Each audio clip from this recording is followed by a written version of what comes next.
اگر الٹی منہ بھر کے آئی ہے، منہ بھر کے الٹی کا مطلب یہ ہوتا ہے اتنی زیادہ الٹی تھی کہ منہ میں اس کو روکنا مشکل ہو گیا آپ کے لیے، تو پھر ایسی الٹی کو نگلنے سے روزہ ٹوٹ جاتا ہے، ادروائز تھوڑی سی الٹی کو نگلنے سے روزہ نہیں ٹوٹتا۔ کیا تراویح کے بغیر روزے صحیح ہوں گے؟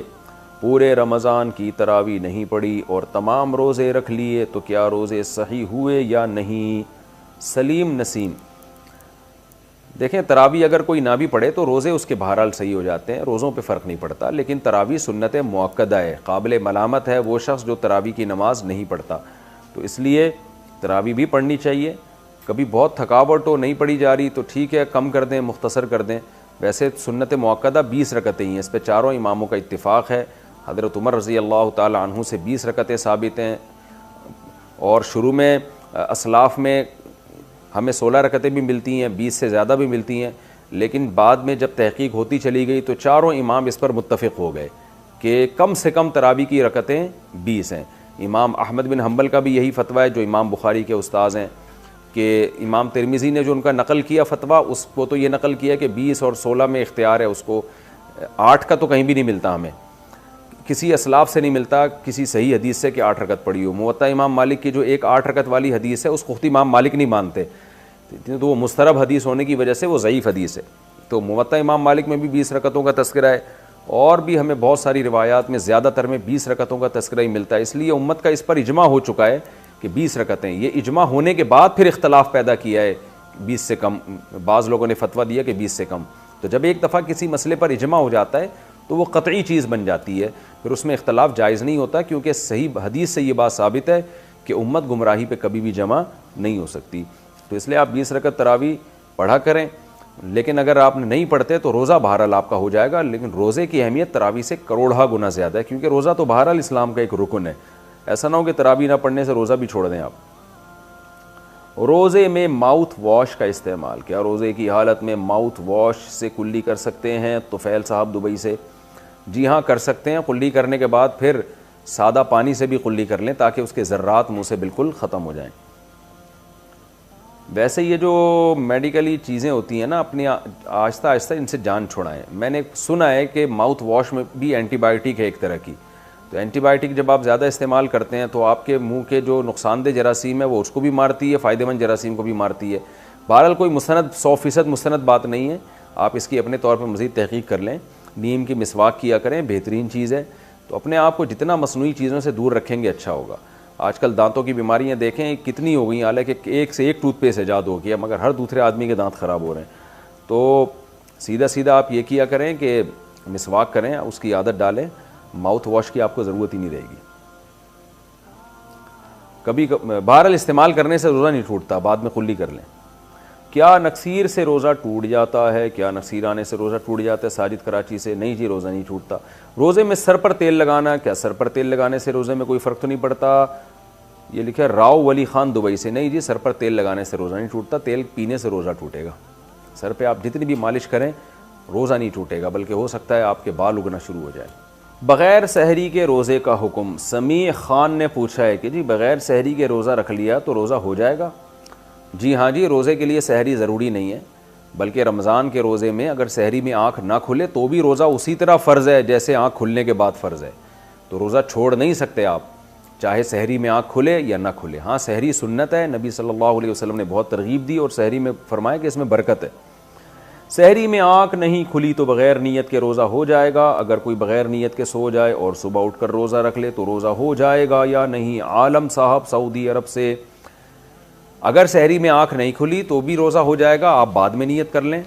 نصف النہار سے پہلے پہلے نیت کی جا سکتی ہے۔ نصف النہار کا مطلب کیا ہوتا ہے کہ جو سحری کے ختم ہونے کا ٹائم ہے وہ اور سورج غروب ہونے کا ٹائم ہے وہ، تو دیکھ لیں کتنے گھنٹے بنتے ہیں، اس کا بالکل درمیان جو ہے نا یہ نصف النہار کہلاتا ہے، یعنی آدھا روزہ کمپلیٹ ہونے سے پہلے پہلے بھی آپ روزے کی نیت کر سکتے ہیں۔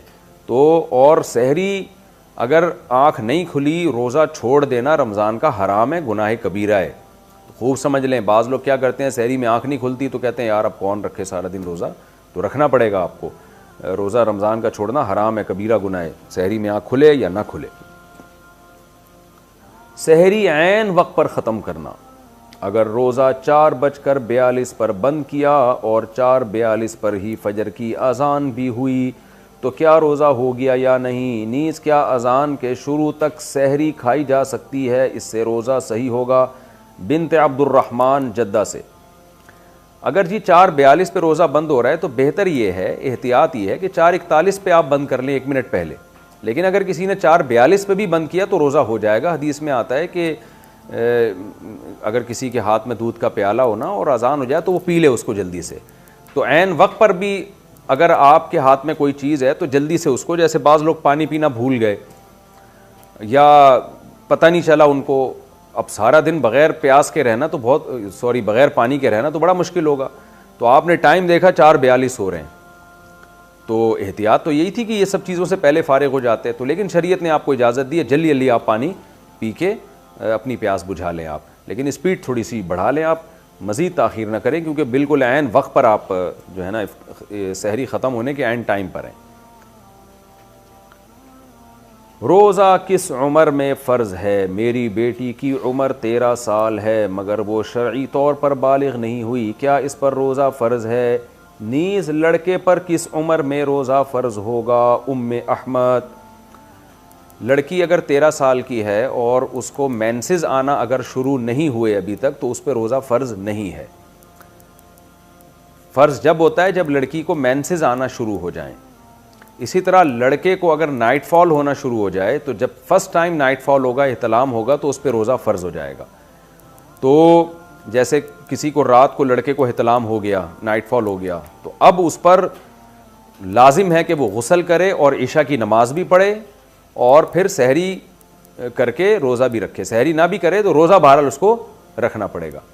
بلکہ اگر کوئی لڑکا بالغ ہوا ایسے ٹائم پہ کہ روزے کا وقت شروع ہو چکا تھا, مثال کے طور پر 4:30 بجے سحری کا ٹائم ختم ہو رہا ہے, تو کوئی نوجوان 4:30 بجے کے بعد اس کو نائٹ فال ہوا, احتلام ہوا, تو اس نے تو روزہ نہیں رکھا تھا, یہ یا اس کے والدین نے نہیں رکھوایا یہ کہہ کے کہ یہ بچہ ابھی نابالغ ہے. تو اب جیسے ہی اس کو روزے کے شروع ہونے کے بعد نائٹ فال ہوگا تو اگرچہ وہ کھانا کھاتا رہا ہے, کھاتا پیتا رہا ہے, لیکن جیسے ہی اس کو نائٹ فال ہوگا تو وہ بالغ ہو جائے گا, اور بالغ ہونے کے بعد افطاری تک اب اس کے لیے کھانا پینا ناجائز ہو جائے گا. تو گو کہ اس کا روزہ نہیں ہے لیکن پھر بھی اس کو روزے داروں کی طرح اس پر رہنا لازم ہو جائے گا. یہ بالکل ایسے ہے جیسے کوئی غیر مسلم اگر دن میں مسلمان ہوتا ہے رمضان میں, تو اگرچہ اس کا روزہ نہیں تھا, وہ کھا پی رہا تھا, لیکن جیسے اسلام قبول کرے گا تو اب اس پر لازم ہو جائے گا کہ وہ روزے داروں کی طرح رہے. وہ تو ٹھیک ہے روزہ تو نہیں ہے اس کا, لیکن روزے داروں کی طرح اس کو رہنا لازم ہو جائے گا. تو اسی طرح کوئی خاتون کو حیض آ رہا تھا اور وہ حیض سے پاک ہو گئیں روزے کے درمیان میں, تو جیسے ہی حیض سے پاک ہوں گی تو اگرچہ روزہ تو نہیں ہے کیونکہ سحری کے وقت تو حیض کی حالت میں تھیں وہ, لیکن ان پر لازم ہو جائے گا کہ اب وہ روزے داروں کی طرح رہیں. اسی طرح کوئی مسافر جس نے رمضان کی وجہ سے, رمضان میں سفر کی وجہ سے روزہ چھوڑ دیا, تو اب روزہ نہیں ہے اس کا, لیکن جیسے ہی وہ شہر میں داخل ہو گیا اپنے شہر میں تو سفر اس کا ختم ہو گیا, تو اب اس پر لازم